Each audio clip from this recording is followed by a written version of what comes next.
Hello, Manong George here. Welcome to our channel. And today we have a very Sasama ko yun. Ito pala si Eric, ito po yung mami ko, si Teresa. So, pareho po kaming nurse dito sa United Kingdom. Yes, kami po ay the mother and daughter duo. My name is Susie. Ako po si Antoinette. And you know what, you'll be surprised, pareho po kami into headache specialty. Ako po ay advanced nurse practitioner sa headache. Siya naman po ay I'm a headache nurse specialist. 1, 2, 3, 4.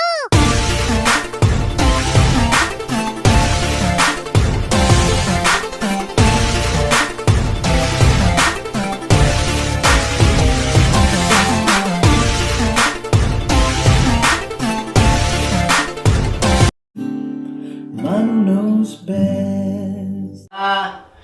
It was actually on my own accord, pero syempre merong form of inspiration. Nagkaroon ako ng engineering yung una kong course, tapos nakita ko yung paano nailag. Paano ba? Parang pinilit niyo ba siya, Ida? Hindi naman. Siya lang ang nag-decide sa sarili niya. Yes, 100% she did inspire me to become a nurse. Actually, may mga reservations siya na parang ako maging nurse dahil she did explain to me the hardships that nurses go through. But she is my true inspiration and she is my idol of becoming a nurse. Her, it's so inspiring to watch her and the fact that she cares a lot about her patients and not even just in her work but outside of work. When I grow up and in the future as a more senior nurse, I want to become like her and learn that, I can help others. Manong knows best. Immediate next of kin mo, parang syempre mararamdaman mo yung sacrifice. Tapos yung distance, yun yung mahirap. yeah. So it wasn't easy. So when Antoinette came, my husband already was here. So I first came here, and then after a year, I actually got my husband as a dependent, as a dependent. And then after 3 years, Antoinette followed us, and it was tough because, I was working as a nurse, he's working as a healthcare assistant, so, and we have no one else here. Literally, it's just the 4 of us, and all of my friends are our family. And having we cannot afford childcare, for example, because otherwise one of the salary will just go to childcare. So at one point I was doing just nights and my husband just days, and we had to, wake up. For example, we had to wake up at 5 in the morning, prepare Antoinette, put her in school uniform. She'll be taken to hospital. We hand over, and then she go back to where we live so she can go to school. And if I was doing nights, I'll be up all day. I'll maybe sleep 3 hours so I can look after her, the rest of the day. Same with my second child, Gabriel came along. But you know what? It's now I have the benefit of hindsight. I found it difficult then, and actually looking back now, I don't know how I did it. And I think that made us closer and bond much closer as a family. Manong knows best. Mom did as a nurse. Oh my God, this is a tough question. Dahil ang dami-dami. Where do I start? She is a pioneering, award-winning headache nurse. She is the first headache nurse to establish her own clinical procedure clinics in the UK. And she is the first Filipino to be a committee of NICE guidelines. And back when I was in university studying nursing, I actually cited her published work in my essay that helped me graduate to become an adult nurse.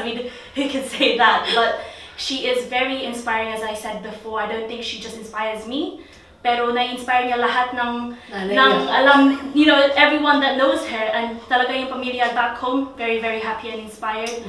Talaga siya po yung great example saka inspiration for all internationally educated nurses, that you can come from very humble beginnings and be part of poverty, pero if you work hard and you strive for the best and you do your best, you can achieve anything. She's gonna make me cry. Yung pagiging hardworking at saka parang looking after other people, yun ang nakaka-inspire.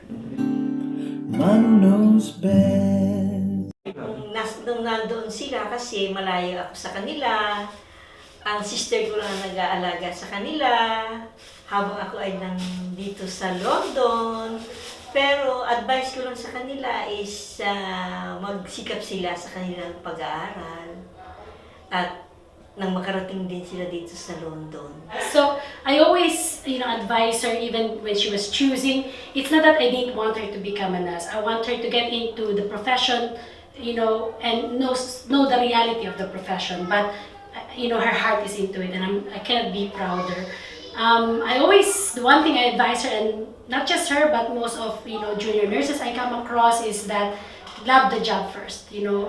Have a genuine passion about what you do, and the rest will just automatically follow. You don't do something because you want this success or this award. Love what you do, and everything else will just come naturally. Yung mommy at daddy ko, especially my mom, hindi yung classical Pinay parent. Hindi sila stricto at all. They're very and still very supportive and actually cool. I mean, my mom honed in my brother and I the importance of education. My brother and I both know that she came from very, very humble beginnings, and she knew education was her one way to get out of poverty. So, I mean, of course, back when I was younger, I didn't want to do any homework, anything like that. But now that I'm older and looking back, I appreciate you being a bit tough on us. Because, I mean, now we're very successful with regards to our academic achievements. But yes, they're not your typical Pinay parents at all. Although, I don't know why, but a lot of people say my mom is strict. She really isn't. I'm a homebody and I don't really go out. She's the one that pushes me to go out with my friends, go out partying. But it's just really not my style. People think I'm masungit and strict. I really am not. She is not, no.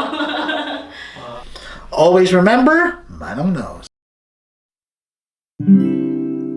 Manong knows best, put your worries to rest when staying in the United Kingdom.